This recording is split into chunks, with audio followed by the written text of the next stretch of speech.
जिनेन्द्र वन्दितु सर्वसिद्धे ध्रुवममल मनोवमं गदिं पते वोच्छामि समय पाहुड मिणमो सुद केवली भणिदम। पंच परमेष्ठी भगवान की जय हो। आचार्य भगवान कुंद कुंद स्वामी महाराज द्वारा रचित महान ग्रंथादिराज समय सार जी का हम स्वाध्याय कर रहे हैं। ज्ञानशाला के माध्यम से हमने पिछली कक्षा में समझा था, एक उदाहरण के माध्यम से आचार्य भगवान ने हमें बताया कि जिस प्रकार लोक व्यवहार में ऐसा देखा जाता है कि कोई निंदनीय अथवा बुरे कार्य करने वाला कोई व्यक्ति होता है, उसका वह कार्य जान करके कि यह तो गलत आचरण करता है, यह तो पापी है, यह तो दुराचारी है, ऐसा जान करके जो सज्जन पुरुष होता है वो उसे छोड़ देता है। मन वचन काय से उसका साथ, उसकी संगति, उससे बातचीत करना, उसके साथ उठना बैठना, सब व्यवहार को वो त्याग देता है। उसी प्रकार जो ज्ञानी आत्मा है, जो आत्म स्वभाव में स्थित शुद्धोपयोगी मुनि महाराज हैं, वो उन कर्मों के स्वभाव को जान करके, चाहे वो शुभ कर्म हो चाहे अशुभ कर्म हो, कर्म तो संसार में भटकाने वाले हैं, संसार में परिभ्रमण करवाने वाले हैं। इस प्रकार उन कर्मों के स्वभाव को जान करके मन वचन काय से उन कर्मों को छोड़ देता है। आज की कक्षा में आचार्य भगवान उसी बात को आगे बढ़ाते हुए कहेंगे, या यहाँ पर कहना चाह रहे हैं कि जो राग से युक्त है वही जीव संसार में परिभ्रमण करता है, और जो उन कर्मों को छोड़ देता है वह जीव विराग से युक्त होकर के मोक्ष को प्राप्त करता है। इसलिए आचार्य भगवान हमें उपदेश दे रहे हैं, चाहे वे शुभ कर्म हो चाहे अशुभ कर्म हो, उनमें हमें राग नहीं करना चाहिए। आइए देखते हैं गाथा क्रमांक 157। रत्तो बंधदिकं मम, रत्तो बंधदिकं मम, मुञ्चति जीवो विराग संपन्नो, मुञ्चति जीवो विराग संपन्नो, एषो जिणोपदेशो, एषो जिणोपदेशो, तम्हाकं मे सुमारज्य, तम्हाकं मे सुमारज्य, रत्तो बन्धदिकं मम, मुञ्चति जीवो विराग संपन्नो, एषो जिणोपदेशो, तम्हाकं मे सुमारज्य, रत्तो बन्धदिकं मम, मुञ्चति जीवो विराग संपन्नो, एषो जिणोपदेशो, तम्हाकं मे सुमारज्य। आइए गाथा का अर्थ समझते हैं। गाथा बहुत सरल है, बहुत सुंदर है। इस गाथा को हमें अपने जीवन में उतारना है, इतनी अच्छी गाथा है ये। देखें, रत्तो बंधदिकं मम, रत्तो अर्थात रागी जीव, राग से युक्त, बंधदी अर्थात बांधता है, कम्मम अर्थात कर्मों को।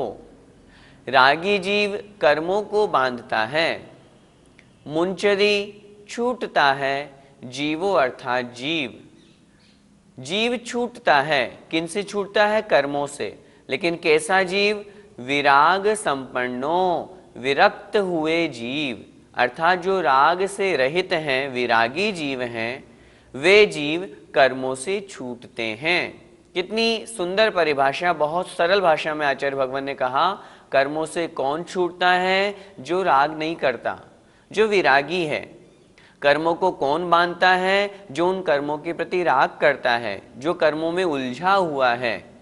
ऐसो जिणोपदेशो, ऐसो अर्थात यह, जिणोपदेशो जिनेन्द्र भगवान का उपदेश है। आचार्य भगवान बहुत स्पष्ट कह रहे हैं कि मैं स्वयं नहीं कह रहा, तीर्थंकर भगवान, सर्वज्ञ भगवान जो हैं, वीतरागी भगवान जो हैं, केवली भगवान जो हैं, उनका ऐसा ही उपदेश है कि जो राग से युक्त जीव है वो कर्मों को बांधता है और जो विरागी जीव है वो कर्मों से छूटता है। तमहा, इसलिए कम्मेसु, कर्मों में, मां रज्जय, राग मत कर।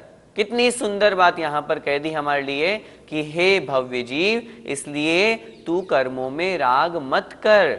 यदि कर्मों में राग करेंगे या कर्मों से राग करेंगे तो हमारे कर्म बंधेंगे और संसार में हम परिभ्रमण करेंगे। और यदि कर्मों से राग नहीं करेंगे, कर्मों से छूटना है, तो हमें वैराग्य को धारण करना है, उन कर्मों के प्रति राग को हटाना है। एक बार फिर से गाथा का अर्थ देखें। रत्तो बंधदि कम्मम, रागी जीव कम्मम बंधदि, कर्मों को बांधता है।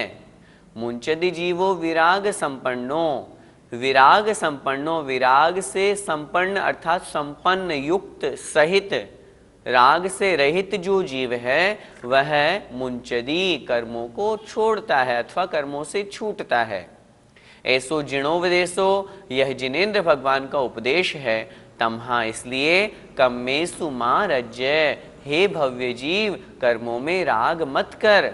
तुम कर्मों में राग मत करो। कर्मों में राग करोगे तो कर्म बंधेंगे, संसार परिभ्रमण होगा। अनादिकाल से हम संसार में क्यों परिभ्रमण कर रहे हैं? सिर्फ इसी कारण से क्योंकि हम कर्मों के प्रति राग करते हैं।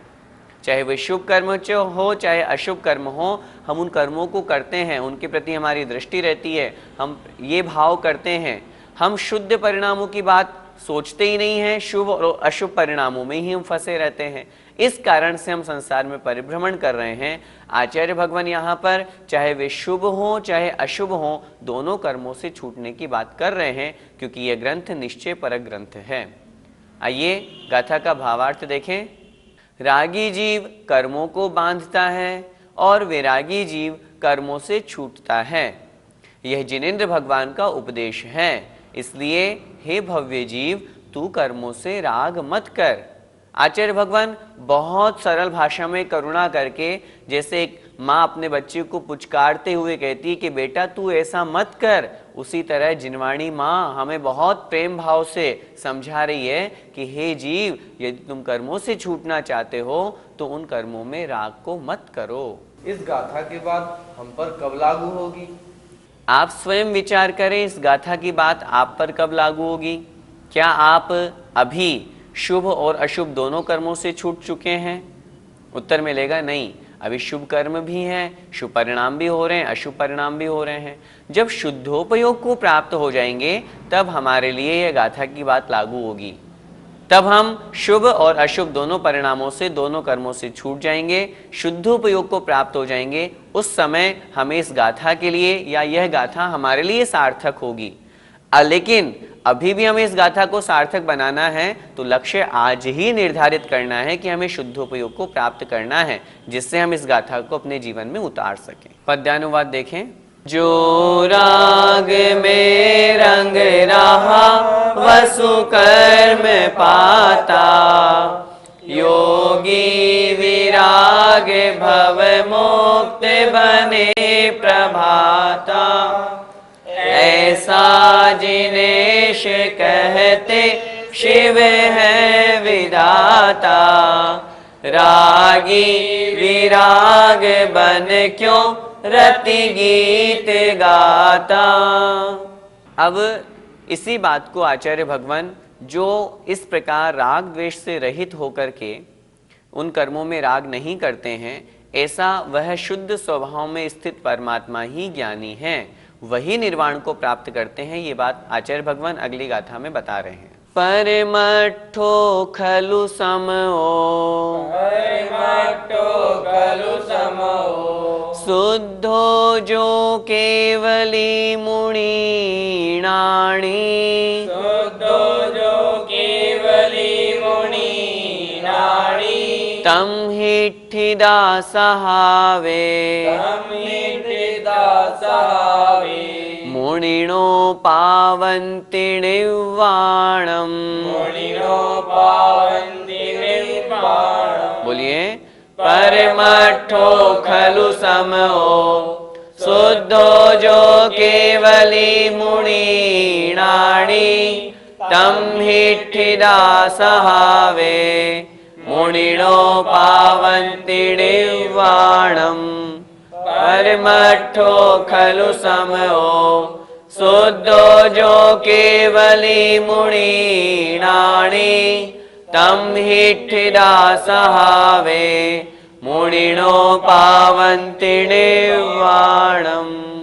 गाथा का अर्थ देखते हैं। परमट्ठो खलु समो, परमट्ठो अर्थात परमार्थ है, खलु अर्थात निश्चय से, निश्चय नहीं की दृष्टि से, समो अर्थात जीवात्मा। यह जो आत्मा है यह वास्तव में परमार्थ स्वरूप है, परमात्म स्वरूप है। और कैसी है? शुद्धो, शुद्ध है। जो अर्थात यह जो आत्मा है केवली, केवली रूप में है। मुनि अर्थात मुनि रूप में है। णाणी अर्थात ज्ञानी रूप में है। यह जो जीवात्मा है, यह जिसकी हम बात कर रहे हैं, यह आत्मा कैसी है, किन स्वभाव से, किन लक्षणों से युक्त है? जो परमार्थ रूप है, जो शुद्धो अर्थात शुद्ध है, जो केवली रूप है, जो मुनि है और जो ज्ञानी रूप है। ऐसी तमहि ठिदा सहावे, तमहि अर्थात उस, ठिदा मतलब स्थित हो करके, किसमें? सहावे अर्थात स्वभाव में, उस परमात्म स्वभाव में स्थित। जो हमने परमात्मा का जो भी स्वभाव देखा है, जो आत्मा का स्वभाव ऊपर की दोनों पंक्तियों में जो लक्षण पढ़े, उस परमात्म स्वभाव में जो स्थित हैं, ऐसे मुनिणो पावन्ति निर्वाणम। मुनिणो अर्थात मुनिजन, मुनि महाराज, पावन्ति प्राप्त करते हैं, निर्वाणम अर्थात निर्वाण को। ऐसे उस परमात्म स्वभाव में स्थित जो मुनि महाराज हैं, वे निर्वाण को प्राप्त करते हैं। जैसा कि हमने आपको पहले भी बताया है, यह ग्रंथ अध्यात्म ग्रंथ है, निश्चय परक दृष्टि से विशेष रूप से मुख्यता से लिखा गया है, विशेष रूप से मुनि महाराजों के लिए लिखा गया है। इसलिए देखिए यहाँ इस अंतिम पंक्ति में भी मुनिणो शब्द का आचार्य महाराज ने प्रयोग किया। यह आत्म स्वभाव में स्थित कौन हो सकते हैं? मुनि महाराज ही हो सकते हैं। शुद्धोपयोग को प्राप्त मुनि महाराज ही हो सकते हैं और वे मुनि महाराज ही निर्वाण को प्राप्त करते हैं। जिन लोगों की धारणा यह है कि शुद्धोपयोग चौथे गुण स्थान में होता है, क्या मुनि अवस्था चौथे गुण स्थान में होती है? यदि चौथे गुण स्थान में मुनि अवस्था होगी तो फिर वो मुनि ही नहीं कहलाएंगे, वो तो द्रव्यलिंगी मुनि की कोटि में आ जाएंगे। इसलिए यहाँ पर तो जो भावलिंगी मुनि महाराज हैं, जो इन विशेषणों से युक्त होकर के जो आत्म स्वरूप में स्थित होते हैं, वे ही निर्वाण को प्राप्त करते हैं, ऐसा समझना चाहिए। एक बार फिर से गाथा का अर्थ देखें। परमार्थ है जो, खलु अर्थात निश्चय से, निश्चय नहीं की दृष्टि से, जीवात्मा, समो अर्थात जीवात्मा, जो शुद्ध हैं, जो केवली हैं, जो मुनि हैं, जो ज्ञानी हैं, ये सब उस आत्मा की विशेषताएं बतला रहे हैं। ऐसे उस परमात्म स्वभाव में स्थित तमहि ठिदा सहावे, सहावे अर्थात स्वभाव में जो ठिदा मतलब स्थित है, ऐसे मुनिणो अर्थात मुनि महाराज जब आत्म स्वभाव में स्थित होते हैं, शुद्धोपयोग को प्राप्त होते हैं, तब वे मुनि महाराज निर्वाणम पावन्ति, निर्वाण को प्राप्त करते हैं। गाथा का भावार्थ देखें। निश्चय कर परमार्थ रूप जीवात्मा का स्वरूप ऐसा है कि जो शुद्ध है, केवली है, मुनि है अर्थात संसार की बातों से मौन रखने वाले हैं और ज्ञानी हैं। इस प्रकार ये जिसके नाम हैं, उस स्वभाव में स्थित होकर, तन्मय होकर ही मुनि निर्वाण को प्राप्त होते हैं। वे ही मुनि महाराज निर्वाण को प्राप्त करते हैं। भैया जी, यहाँ शुद्ध से क्या तात्पर्य है? शुद्ध से तात्पर्य जो रागादि भाव विभाव हैं, जो भाव कर्म हैं, उनसे जो रहित हैं, वे शुद्ध कहलाते हैं। अब प्रश्न बन सकता है, सिर्फ भाव कर्मों की अपेक्षा से रहित को ही यहाँ शुद्ध क्यों कहा, द्रव्य कर्म और नो कर्म को क्यों नहीं कहा? उत्तर मिलेगा, क्योंकि जीव के तो भाव कर्म ही तो है, राग द्वेष जीव ने ही तो किए।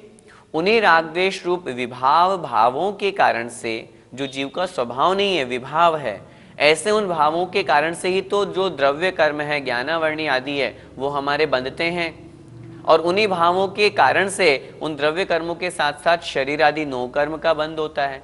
इसलिए मुख्यतया रागादि भाव जो उनसे रहित हैं, वे शुद्ध कहलाते हैं। भैया जी, यहाँ केवली और ज्ञानी से क्या तात्पर्य है? केवली से तात्पर्य है जिन्हें किसी अन्य पर पदार्थ की सहायता की आवश्यकता नहीं है, जो मात्र आत्म स्वरूप में लीन हैं। अन्य पर पदार्थों का किसी भी प्रकार से जिनका कोई संबंध नहीं है, उनकी कोई सहायता नहीं लेते हैं, केवल मात्र अपनी आत्मा की बात जहाँ है वो कहलाते हैं केवली। ज्ञानी की अपेक्षा से जिन्हें अपने आत्मा का प्रत्यक्ष ज्ञान प्राप्त हो गया है, परमात्म स्वरूप का प्रत्यक्ष ज्ञान प्राप्त हो गया है, प्रत्यक्ष रूप से जो अपने आत्म स्वरूप में स्थित है, उस आत्मा का जिन्होंने ज्ञान प्राप्त कर लिया वे ज्ञानी हैं। हम अध्यात्म ग्रंथ पढ़ रहे हैं, इसलिए यहाँ पर सम्यक दर्शन सम्यक ज्ञान वाला सम्यक ज्ञानी ग्रहण नहीं करना। जो आत्म स्वरूप में स्थित हो गए हैं वे ही वास्तव में सच्चे ज्ञानी कहे गए हैं। इस प्रकार परमार्थ से आत्मा ऐसा ही होता है। हमें आत्मा का ऐसा स्वरूप समझना चाहिए जो शुद्ध है, जो ज्ञानी है, जो केवली है। जो परमार्थ अर्थात आत्म स्वरूप ऐसा ही है वास्तव में। इस प्रकार आत्मा का स्वभाव जान करके जो मुनि महाराज उस आत्म स्वभाव में स्थित होते हैं, आत्मा में लीन होते हैं, वे मुनि महाराज ही निर्वाण को प्राप्त करते हैं। इस प्रकार आज की कक्षा में हमने पिछली जो गाथा पढ़ी उसमें भी हमने समझा शुभ और अशुभ दोनों कर्मों से छूटना है। इस गाथा में भी हमने समझा उन दोनों कर्मों से छूट करके आत्म स्वभाव में स्थित होना है। जो आत्म स्वभाव रूप शुद्धोपयोग में स्थित होते हैं, वास्तव में वे ही मुनि महाराज शुद्धोपयोग को प्राप्त करते हैं। अभी हम शुद्धोपयोग को प्राप्त नहीं कर सकते, लेकिन हमें लक्ष्य वही बनाना है। आज नहीं तो कल हम मुनि अवस्था धारण करके शुद्धोपयोग को प्राप्त करेंगे ही करेंगे। गाथा का पद्यानुवाद देखें। ये केवली समयो मुनि शुद्ध ध्यानी, एकार्थ के वचन है परमार्थ ज्ञानी। साधु स्वभाव रत वे निज धाम जाते, आते न लौट भव बीच विराम पाते। जय जिनेन्द्र।